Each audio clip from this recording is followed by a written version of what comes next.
오늘은 디모데전서 4장 6절과 7절 말씀을 중심으로 메시지를 나누도록 하겠습니다. 여러분, 우리 인생은 날마다 늙어가고 있다고 하는 것을 잘 알고 계시지요.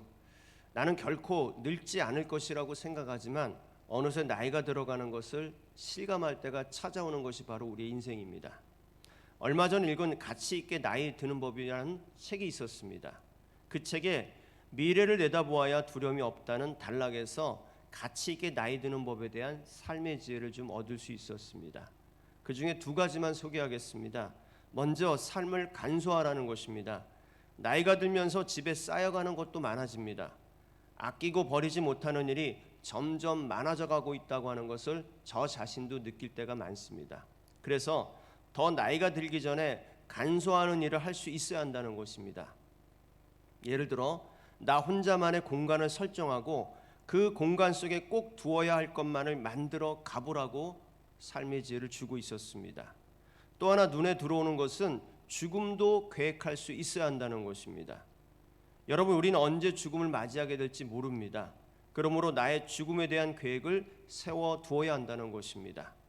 예를 들어 나의 장례식은 어떻게 치를 것인지, 내가 죽은 후에 남아있게 될 사람들을 위하여 무엇을 할 것인지를 계획해야 한다는 것입니다.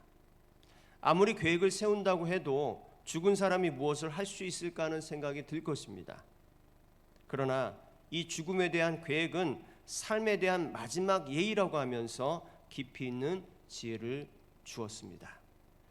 여러분, 삶을 간소화하는 것과 죽음에 대한 계획을 세워둬야 한다고 하는 것은 성경적으로 보아도 아주 중요한 삶의 지혜이고 하나님이 원하시는 삶의 모습입니다. 오늘 묵상의 말씀을 한번 보시길 바랍니다. 바울은 자신에게 다가오고 있는 죽음 앞에서 이렇게 고백을 하고 있습니다. 나는 선한 싸움을 싸우고 나의 달려갈 길을 마치고 믿음을 지켰으니. 여러분, 우리 크리스천은요, 천국 순례자로서 영적 전쟁을 수행하는 사람들입니다. 이 영적 전쟁에서 반드시 그리고 끝까지 지켜야 할 것은 바로 믿음입니다. 그래서 우리 크리스천의 삶을 두고 믿음의 전쟁이라고도 부르는 것입니다.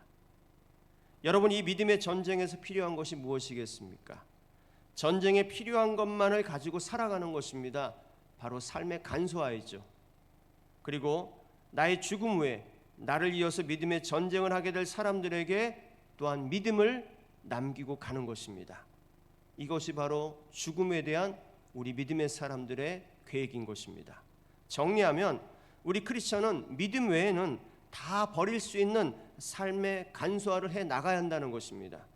또한 믿음을 지키고 선한 싸움을 싸우는 삶이 죽음에 대한 계획이 되어야 한다는 것입니다. 여러분, 나의 삶을 오늘 돌아보시길 바랍니다. 나의 믿음을 지키고 살아가는데 불필요한 것이 있습니까? 믿음을 지키고 사는 것이 여러분 인생의 마지막 순간까지 제1순위의 계획으로 자리 잡고 있습니까? 오늘 여러분, 믿음을 위한 삶으로 하나님이 기뻐하시는 가치 있게 나이가 들어가는 삶을 결단할 수 있기를 주님의 이름으로 간절히 축원합니다.